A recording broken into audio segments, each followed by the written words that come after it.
Welcome, Interisti, to episode 99 of the Interviews podcast, the official podcast of SempreInter.com. We're here for the post-match reaction of Inter Red Star in the second round of the Champions League group stage, which finishes 4-0 to the hosts Inter at the San Siro. Goals from Hakan Çalhanoğlu in the 11th, Arnautovic, first of the season, in the 59th, Lautaro back on the score sheet in the 71st, and Mehdi Taremi on the 81st minute on the score sheet for the first time this season. As always, I'm one half of your co-hosting duo, also Rafa, and today we are joined here graciously because our guy Johnny Paterno is traveling cross country right now for his first appearance. You guys are very familiar with him, Nick Diani of the Kicks and Picks pod. Thanks for jumping on, man. Pleasure, man. Thank you for having me back. 99th episode. That's quite an accomplishment. I should have postponed and tried to angle for the 100th if I knew that was coming up, but I'm glad to be back. I think first time this season, and I get to keep the contributor tag in my Twitter bio now. So we got to keep it going. Yeah, we may have to invite you back for the 100th. Maybe we'll get a bunch of people from different content creators and see if we can do a big thing out of it. But we'll see how shit shakes out. So I got to ask you before we jump into the Inter stuff, how's the betting been going this season? It's been going, man. We're trying to keep it a little more loose. I feel like we were really structured for a couple of years, and trying to give out 10 picks every weekend. And dude, some weekends there's just not 10 picks to give out, and it's fun. It worked for us. We've had 2 good seasons. Our record is out there for anybody to see, but we're off to a good start. We're pretty happy about everything. I think it's been a difficult season, Serie A. I mean, look at the table, right? Every team is hot, cold, up, down. Who's not scoring? Who looks great one week, looks terrible the next. We've seen that for 3, 4, 5 seasons in Serie A, but never this many teams this early. So it's been a fun start to the season. Unfortunately, we've done okay so far. Have you identified a team that you're going to be riding this season and a team that you're going to be fading this season? Fading, man. It might turn into Atalanta. They fooled me. They've been absolutely terrible so far. But no, it's the underdogs, man. It's the I hate to say it because I didn't believe in them, but like it's the Comos, it's the Genoas, it's the Empoli. Monzas, Empoli, Lecce, right? The Torino, I guess, to some extent. The Udinese's looked good. I mean, these teams early on in the year, you can always kind of get a little bit of value on taking an underdog, but this year's like blown that out of the water. So anybody that's been fading the favorites, you've been doing really well. How about Europe? How's Champions League going for you? I like it. I like the format better for betting. Obviously, more games, more opportunities, but I think these games have been chaotic. Ton of goals. Anybody that likes to bet overs, anybody that just likes to see a wide open game with a lot of different player props and this and that, I think it's been a great change. How it's going to hold up, come match week 8, and these guys playing, 2 times a week sometimes for the past 18 months. Might not be good for our favorite players or our favorite teams, but for the fans, I'm enjoying it. For sure. I mean, it's gotten a lot of criticism actually on Calcio Twitter. I'm seeing, some backlash here, but for me as a fan of one of the teams that's expected to do well, like what's exciting is that one week it's a colossal clash against Manchester City, and then the next week you get a thumping victory over the champions in Serbia. So it's the games have been fun so far. Obviously, we've done pretty well. 2 very encouraging performances in Europe, contrasted with a bit of a shaky start in Serie A. And this is where we'll go ahead and get into the meat and potatoes of the episode here. So obviously, you're not an Inter fan, but you've watched them from the outside, watched the game today. What does this team look like to you? Because coming into the season, I expected a better team than last year. Obviously, last year was such a great team, and then you had Zielinski and Taremi. It's been a bit of a rocky start. What are you seeing from the outside perspective that, maybe my either I have the beer goggles for loving my team and not crushing them too much, or No, I think your expectations were probably fair. You have to take into account the continuity of the squad is great. Your coach, Inzaghi, who I love now, this is what his fourth season. Um, those are huge positives, and you had a great year to build off of. Good additions, as you just mentioned. I think maybe one thing that Inter fans, or I'm not going to speak for you, but I have to imagine you didn't take into account. The team's a little bit older. The midfield is starting to show its age. As we mentioned, these players are playing a lot of games. A lot of these guys played in international tournaments over the summer. So Inzaghi and rotation haven't always been the best fit, and Inter has the luxury that a lot of Italian teams don't. So you really have to start making use of the depth. Because like Mickey is just one that comes to mind, and he had a good game today, but like I don't know, he's looking a little tired. I think fatigue is getting to these guys. Lautaro, it's taken him 4 or 5 games to really look like the guy that he should be. So I think it's just kind of natural, but that's the one place I could critique them. I think they're just looking a little bit older, a little bit tired, and so is everybody else. So they haven't had to put their foot on the gas full throttle from the start of the season. Fortunately, everybody else has slipped up as well. Yeah, I think their starting lineup today featured like 5 or 6 30-year-old plus. So one of the older lineups in the Champions League today, but obviously it was a rotated side. It is interesting that you say that because if you're hanging out in the Interverse, you can't win. It's either he's not rotating enough or he's rotating too much. It's either we don't see Zielinski play and the starting 11 is all in flux. But today he went with a pretty heavily rotated side, right? So both Taremi and Arnautovic come into the team. As far as the midfield is concerned, probably with Barella being out, our strongest midfield. I don't know, with the balance of the team with both Zielinski and Fratesi in the team, but Miki Zielinski and Çalhanoğlu get the start. Both wing backs are rotated. There's rotation in the back line with Devray and Pavard coming back in.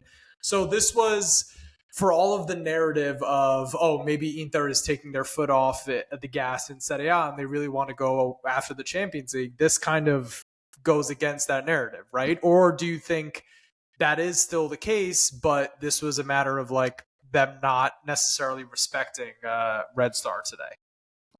Man, Red Star has a special place in my heart because they're like the automatic overs team, just straight up chaos. This is a situation that I think benefited Inter a little bit because you don't have to play the home and away against them. Going away to Red Star is a tough place to play. So fortunately, Inter were at home in this one. But yeah, I think we have to realize who they are this year. It's a very different team, very different roster than they've had over the past few years. They have a new coach who is actually a very proven coach. He's been with other teams, a few different leagues, but he's been in the Champions League, I think, like 4 of the last 5 seasons. I was looking at the past teams he coached. So, not a pushover opponent, but you have to recognize that this is Inter and this isn't the same Red Star that we've seen over the past few years. So, to answer your question, yeah, I think this was a little bit of both, but it's hey, if our depth players can't get this comfortably done, that's something I have to live with, and that's probably the mentality Inzaghi took to this one. Anyone that came into the team today that particularly impressed you? Obviously, we won 4-0. The Yeah, performance at times was a little up and down, but there might be one guy that I think sticks out for pretty much anyone who was watching that game into the team. sure. No, Taremi had a great game. Obviously, he was just absolutely everywhere. I don't know what more he realistically could have done. So I think that was great. That's probably something he needed, maybe to just kickstart him and know that, hey, this is a guy that can be depended on and relied upon at any moment, right? He can start. He can come in the 60th minute. He could maybe even come in the 80th minute if we need a little bit of a boost. So I think it was a matter of time, but today was his official launch party for Inter. 2 assists, 1 goal on the night.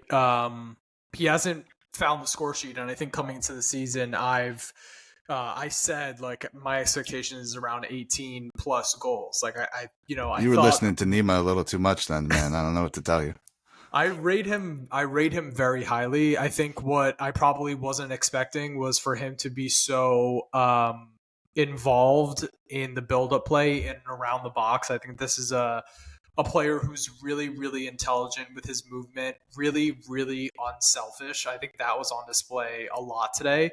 And also a player who um, his pressing, like his defensive work, was really, really impressive. There were a Yep. couple of goals that either scored that were basically coming off of his pressure. So, anytime you see your forward acting unselfish and willing to put in the work on the defensive end, you Sets the love tone. it.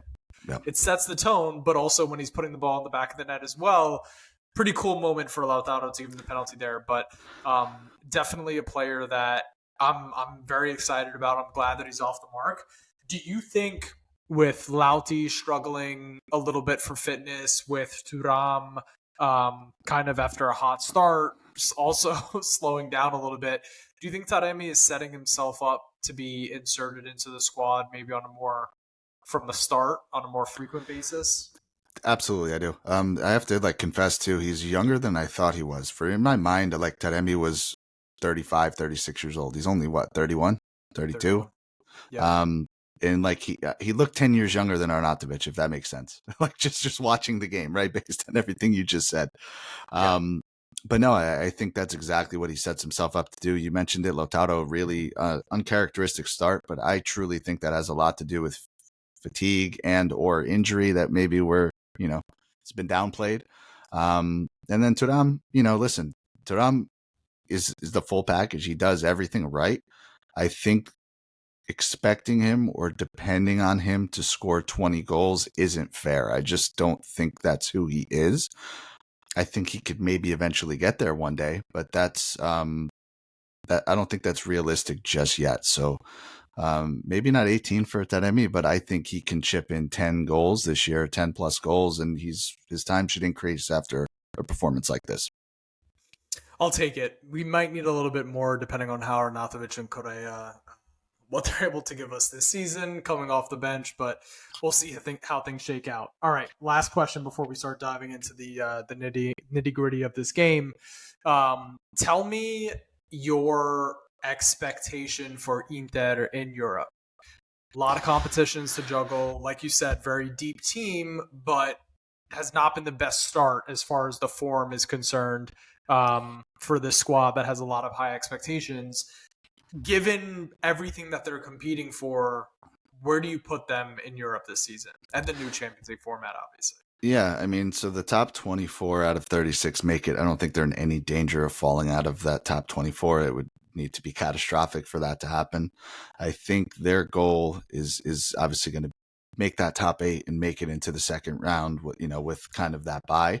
4 points through 2 games, one of those games being City. I think you have to be more than happy with that. So definitely can be done. They have a decently difficult schedule. I would say if they finished in the top 12, that's probably a good result. If they have to go to this little knockout stage to get to the second round, I would expect them to advance really against almost anybody. They'd have to at least be favored against anybody. So, based on the last 2 years, man, you're looking at I think top 8 is a realistic expectation. I think as an Inter fan, I'd be upset with anything less. I just don't see really many of the traditional powerhouses looking either that good or consistent, right? The same inconsistency that we talked about in Serie A.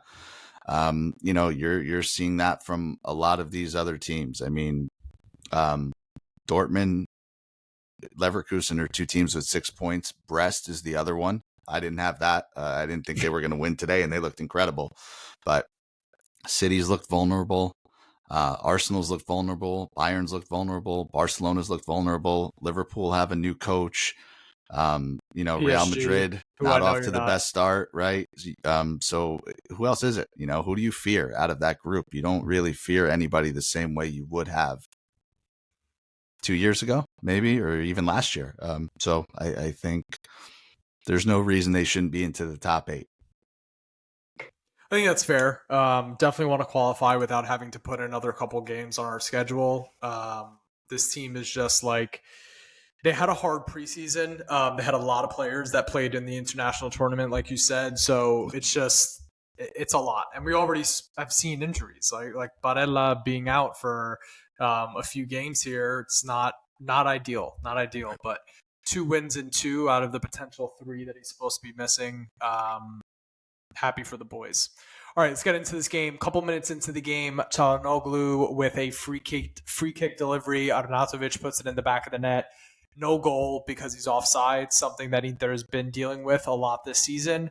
One of the teams in Serie A that's most caught offside. So I don't know exactly what it is. For me, that's a mental issue, just not paying attention. Yep. Maybe it happened a little bit more often today because of players that have not been seeing the field as often. Arnautovic, Dumfries, who had the other one. But let's see if this actually becomes an issue. In the 11th minute, Inter takes the lead, a free kick by Çalhanoğlu just outside, not really just outside, a few yards outside of the penalty box. It did take a touch off the top of the wall.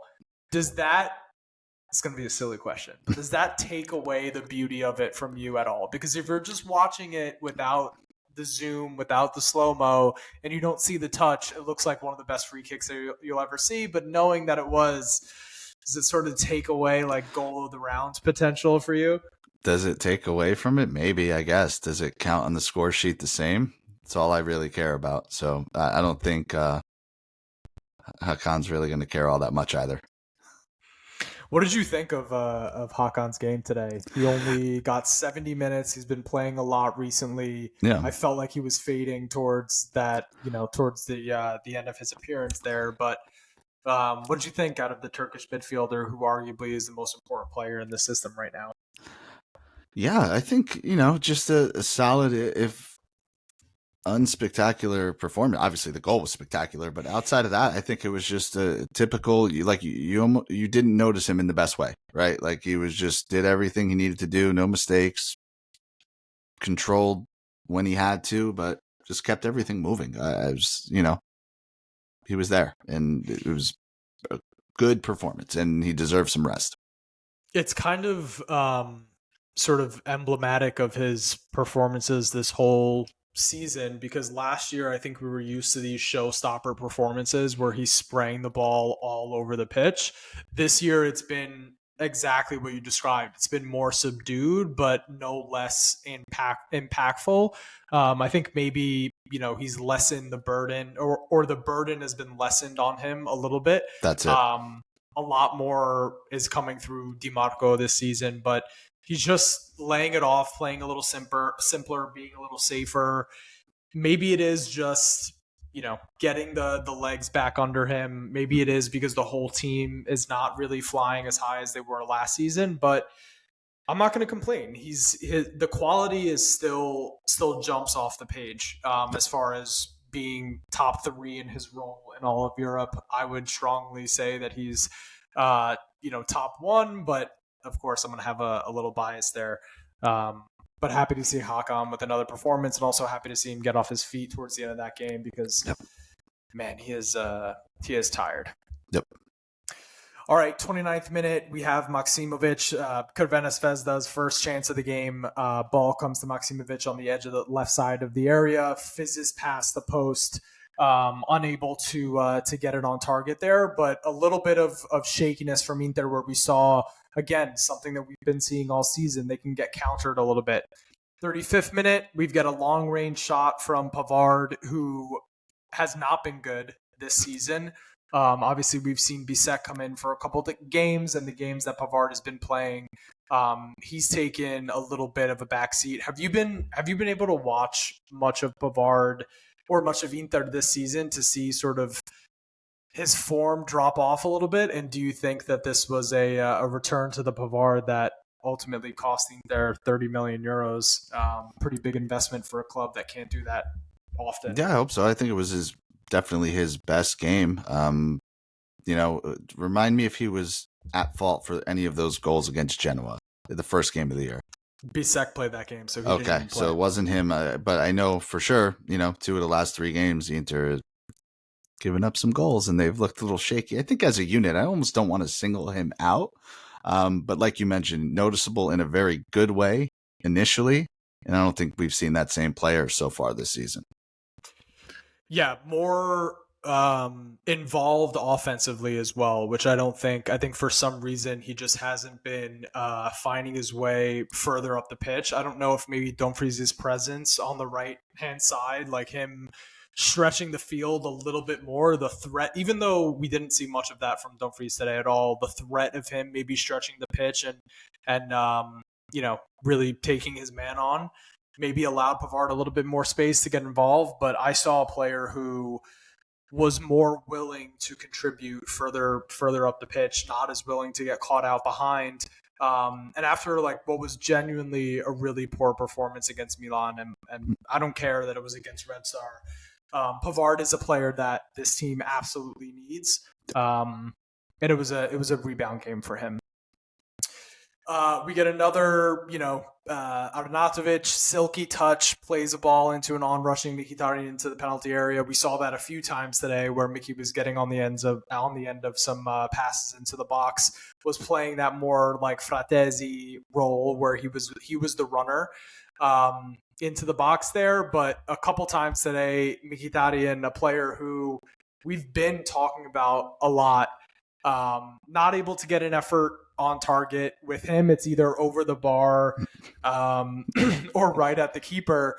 We've been giving Mkhitaryan a really hard time. I said on the last podcast out, this guy is simply just a minutes eater at this point. Like he's just the guy that's saving the other guys a little bit as far as their minutes this season.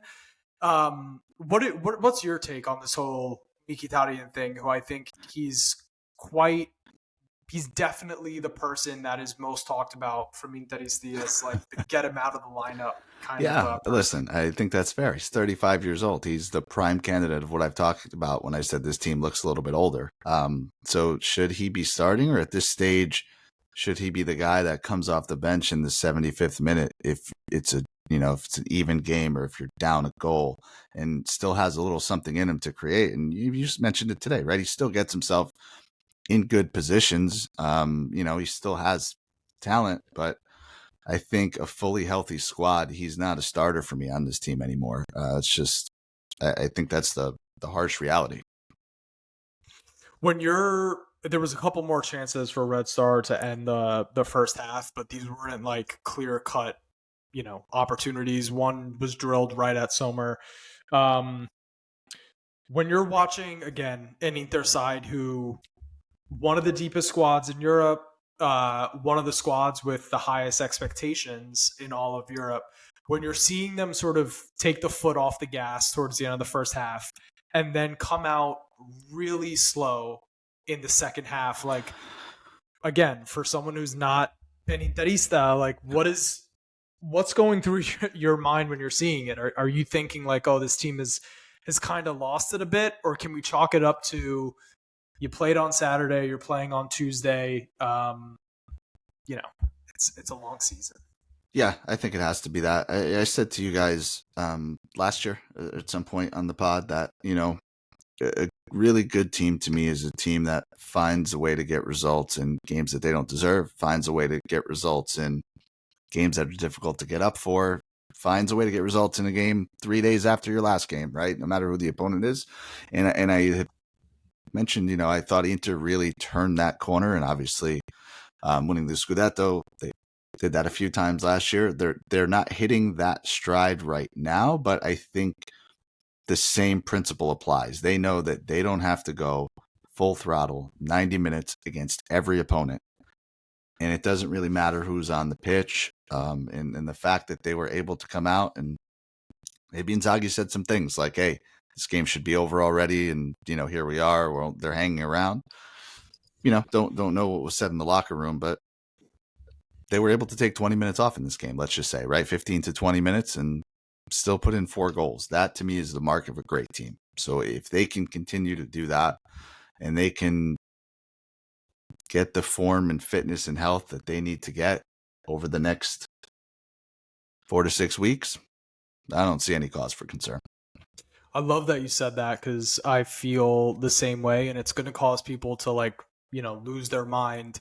If you were seeing some games from Inter last year, and let's say you were to look at like FotMob or SofaScore, I know everyone hates these apps, but there are some interesting things that they do, like attack momentum. A lot of games last year, you Yep. could see the bar for Inter is just like completely dominating the game. This year, it's not so much that. It's exactly what you described. Like you're taking 15, 20 minutes off, which you said it's the hallmark of a great team. For a team to continue to get results, it's not every game. It hasn't been every game. But for the last couple games, being able to sort of coast for a little bit, not really be on the end of anything incredibly threatening. Like Sommer wasn't making these Right. outlandish saves. It wasn't like Red Star was completely cutting us up. It was a little bit, for me, it was a little bit of off the ball kind of stuff. Like as far as defending is concerned, just giving a little bit more space to your man than is necessary. Um, just taking the foot off the gas pedal there. But again, you're totally right. To be able to win games while you're not at your best, while you're not going 100 miles an hour, you've got a high flying Torino coming, in Serie A this weekend. So yeah, I agree. I do think it's the hallmark of a good team to obviously, you know, there's going to be things to criticize, but if you can still grind out results after basically the first 15 minutes of the second half just not looking very good, um, I'll take that, especially because the rest of the second half played out very well for Interisti. 59th minute, Marko Arnautovic gets on the score sheet after some more frustrating shit that Interisti are going to lose their mind over in the first half. Taremi, again, we talked about it earlier, the pressing, um, the ability to time when he's going to go in and make his tackles, capitalizes on a mistake from the defender, lays it off to unselfishly off to Arnautovic.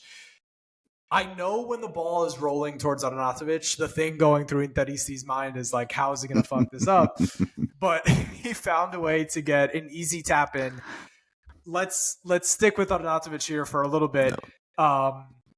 Coming into the season, how are we going to go into the season with Arnautovic as our fourth striker? Like that's really the conversation. So far this year, through what is now the seventh game, he's gotten maybe one full game of game time, if that. I don't know when he was subbed off today, and I know he came into it, but 39 minutes on the season. So one full match of game time under his belt. He has a goal. He did some interesting things today. Oftentimes he makes things a lot harder than they need to be. Goes for, He's done that his whole career. yeah, exactly. He thinks he's much better than He thinks he he's actually Zlatan, dude. is. That's plain and simple.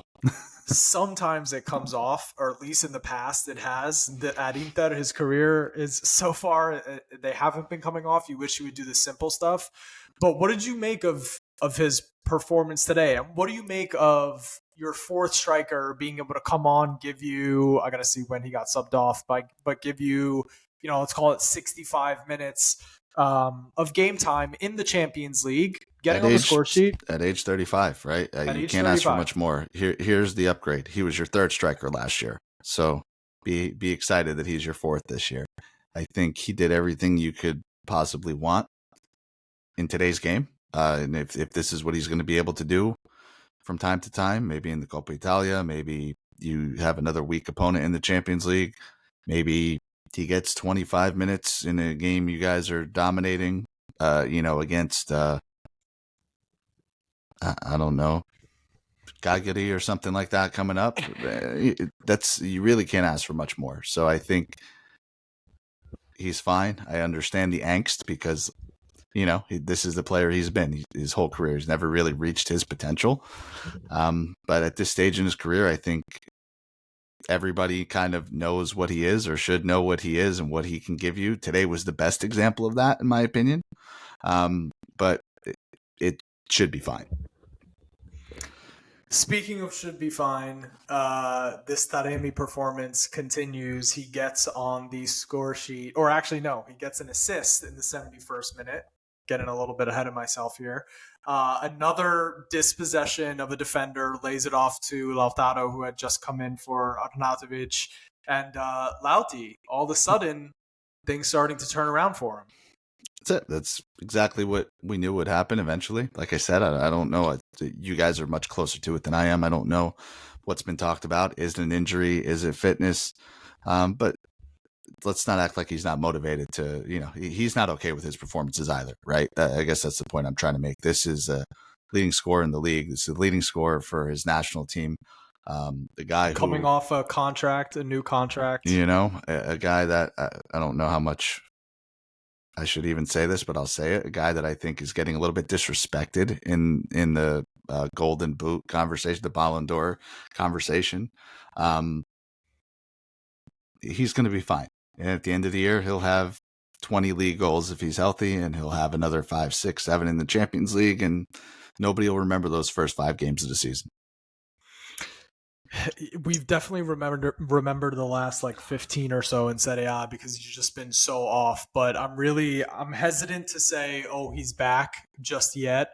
It was Red Star, it was a game against Udinese, but at the same time, I think what his problem has been, it's the like not a single minute of preseason because he was playing all summer for his country.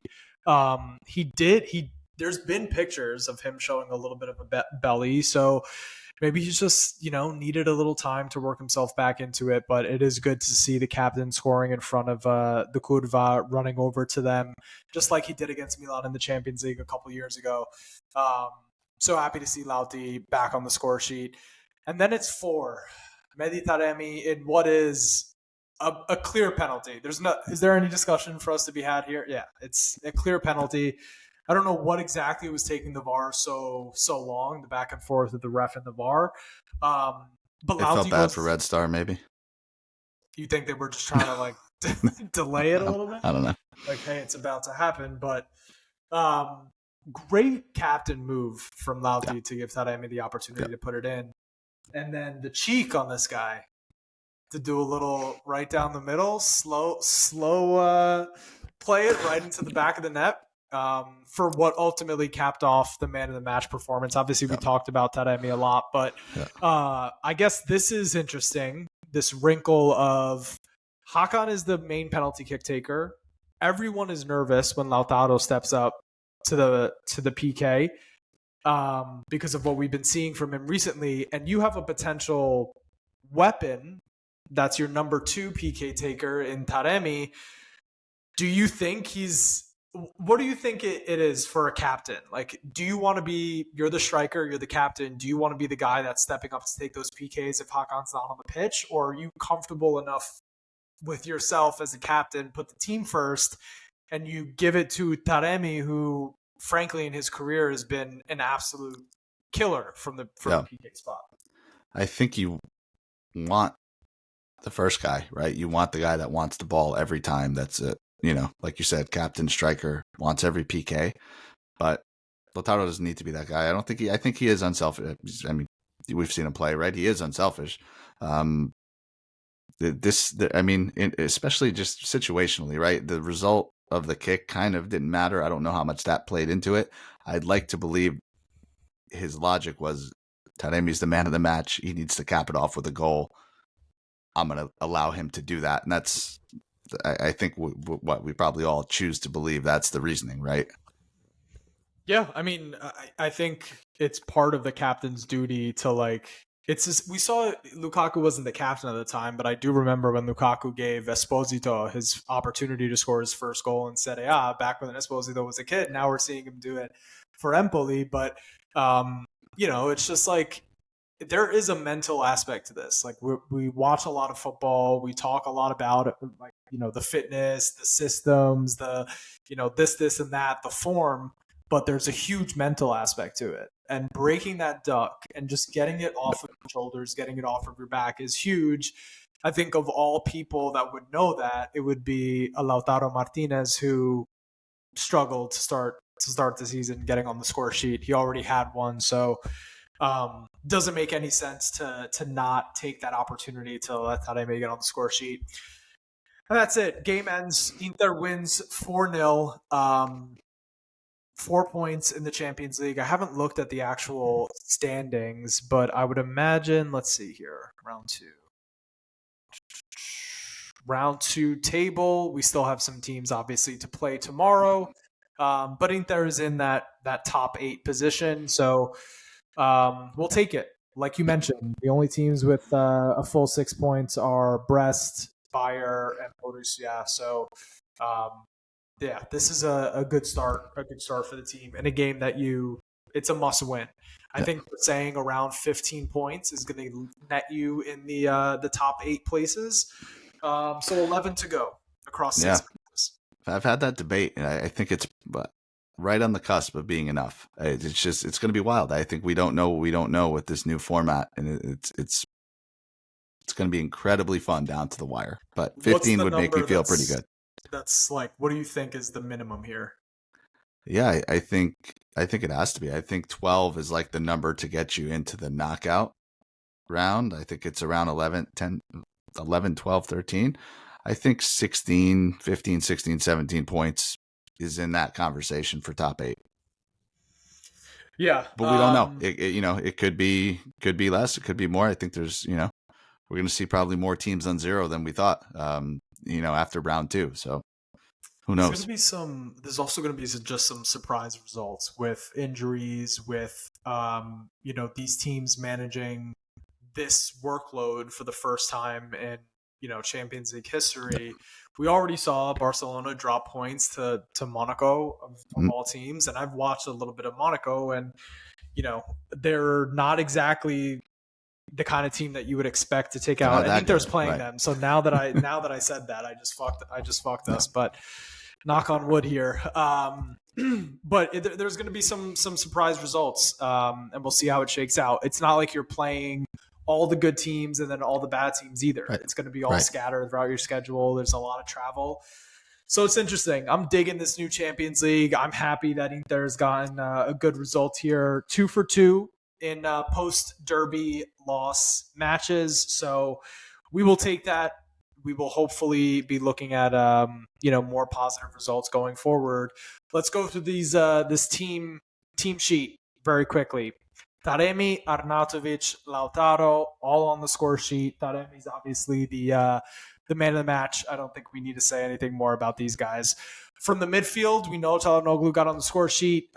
We spoke about Mkhitaryan. The one guy that we really haven't touched on was Zielinski. Everyone clamoring for him to be starting, to be getting more minutes. I thought first half looked a little bit off the pace.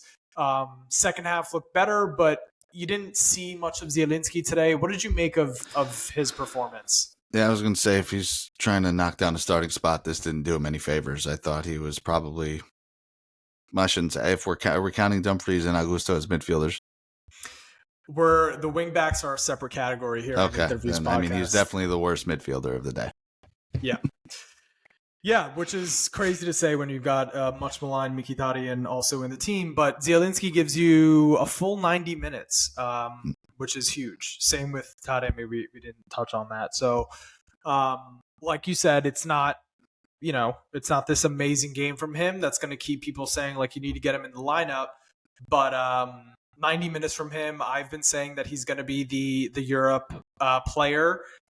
There's going to be rotation with Mkhitaryan. I think if Barella was here, the starting midfield would have been Chala, Barella, and Zielinski.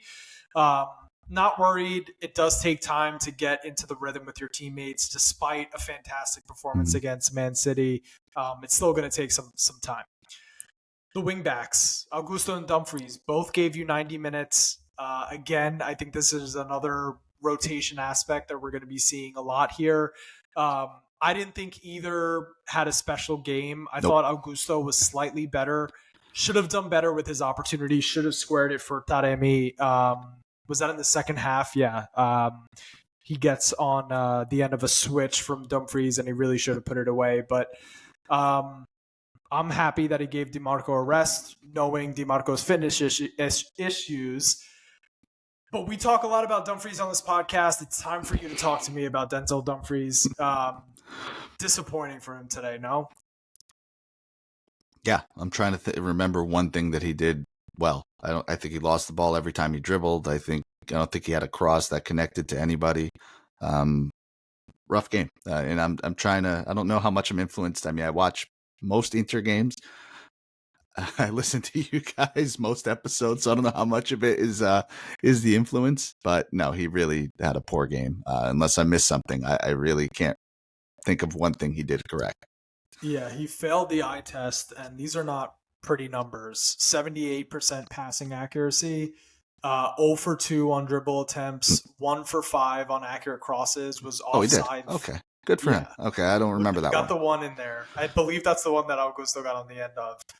Offside 3 times, and 1 for 6 in ground duels. So Rough. I'm gonna. I still believe the ceiling is higher when Dumfries is on the pitch than with Darmian. I'm gonna choose to chalk this up to a player that has not been playing very often. Here's what I'm going to say. This is what, year 3 of Dumfries? Yeah. He's 27, 28, 29, 28. somewhere. This is who he is. There's no, we're waiting for him to get better. We're waiting for him to improve. He can still get this done. This is the player you have. Is he capable of a great game? Is he capable of some magical moments? Is he a menace down that wing when he is feeling like it? Yeah, I think it's still capable, but are you going to depend on him for 90 minutes game in and game out? This is just kind of who he is. I think you have to come to terms with that. It's a scary thought, given that Sorry. he just signed a Sorry, contract Interfans. for 4 years. Yeah. Yep, he's locked up with us. I mean, obviously that doesn't preclude you from being able to sell him, but I mean, he oftentimes could it makes also it. go to Crystal Palace and be their best player. You know what I mean? Like, don't worry. There's ways out. Yep. Yep. So let's see how his season shakes out now that he's got his new deal. Again, first time going 90 this season, so let's see what he looks like in the coming weeks because we're gonna No. need him again. Lots of matches. Bastoni, De Vrij, Pavard. We touched on Pavard. I thought De Vrij was okay. I thought he He did what was he had. he was the one who allowed Maximovic to get that little turn. Yes, Right. and he Yeah, also I think got he had the the yellow worst card game of on the that. 3. I would agree with that. I thought Bastoni was much better in the first half than he was in the second, but I think De Vrij did have the weakest. I mean, it's if you were to rank either defenders, I mean, at this point you're probably putting Bisek over De Vrij. But the reason that you have these experienced veterans, the reason that you have another 30-something-year-old in the team is so that they can do stuff like this, eat 64 minutes against a Red Star team and not do anything stupid enough to concede. Not the greatest game from Bastoni. Do you have anything particular about his game that you saw today that we should be touching on? No. Yeah. Sommer, solid. Fun little dribble attempt in the first half. 3 saves inside the box. So you'll take that. You'll take that. The subs, Acerbi, Fratesi, Aslani, Bisek, I would give them all the exact same score. Like a 6. Like they're all, you know what I mean? No one did anything spectacular. No. Everyone just saw the game out. Yeah. Yep. Everyone just saw the game out. So, all right. That's 3 points in the books. What game are you most excited for? I know you're a Lazio fan, but like you obviously cover the whole entire league. This upcoming weekend, I'm sure you started looking at the lines. What's give a little preview? Don't give a pick, but just give me some games that you're interested in. Yeah, it's kind of a rough slate this weekend in Serie A. I'm interested to see Udinese Lecce is like the game that nobody thought could be interesting, right? You would think this is like 16 against 15, but yeah, maybe that's something going on Saturday. I think I'm interested to see if Atalanta bounce back. I'm interested to see what Bologna do. Can they string 2 wins together? They obviously have a game tomorrow as well, so make or break time for their season because they could very easily finish bottom half of the table if they don't build upon their last win. And Fiorentina Milan, I think, is like the marquee matchup, but it is. Yeah, Fiorentina kind of stinks. So I don't know. Abysmal this season. It's like if you look at, and I'm big into. Obviously, this is not how you watch football, but I do like to look at the data, and I do like to add a little context to what I'm seeing to sort of validate, what I'm seeing. And Fiorentina and Bologna, there are two teams that the statistics would have them being on the in the better half of teams in Serie A, and they've both been so chaotic and unable Yeah, to see games no, out. I think it. the Bologna Parma game is really interesting. Parma's firepower is incredible. Their defense is leaky. I So, think the two things that they're doing really well right now, Fiorentina and Bologna, two examples you mentioned, they're not losing games, which is good. When you're not playing well and you're not losing, that will benefit you, I think, later on in the year.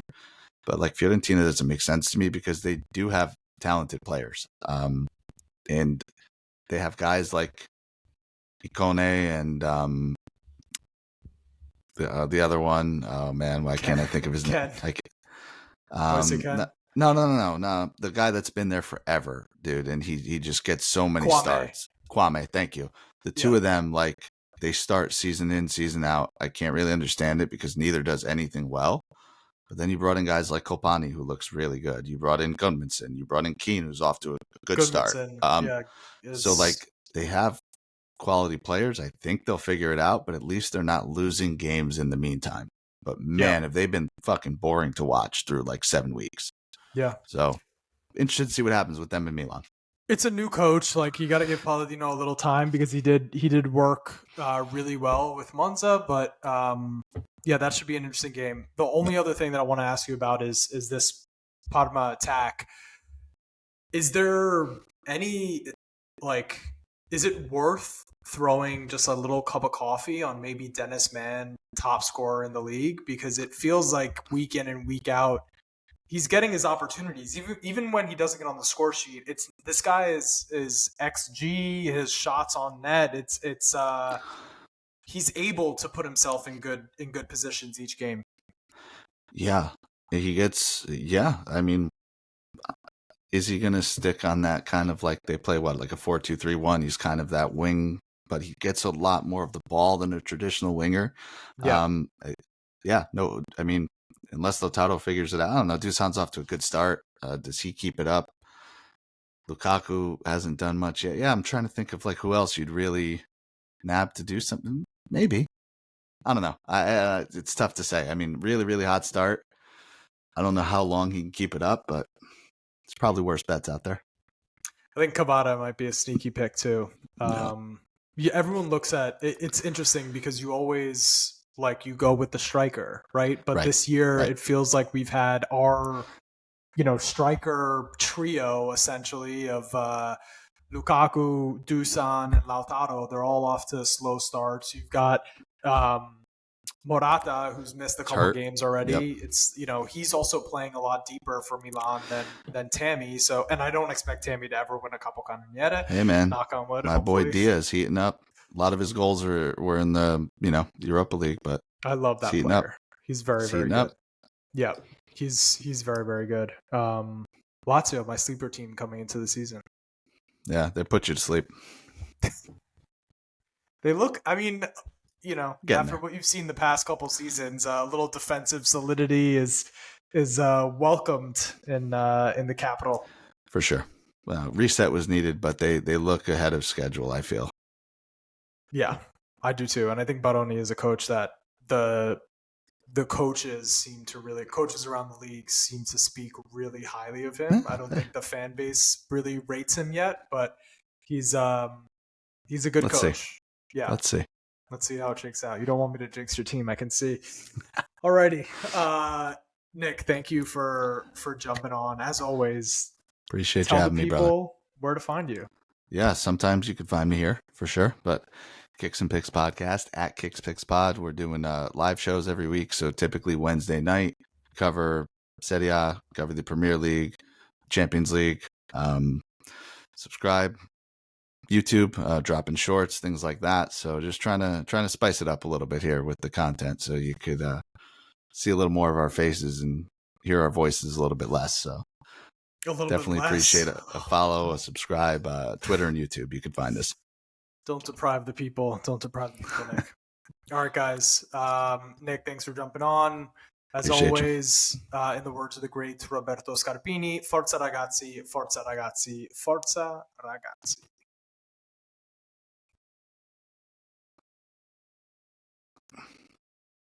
Is it still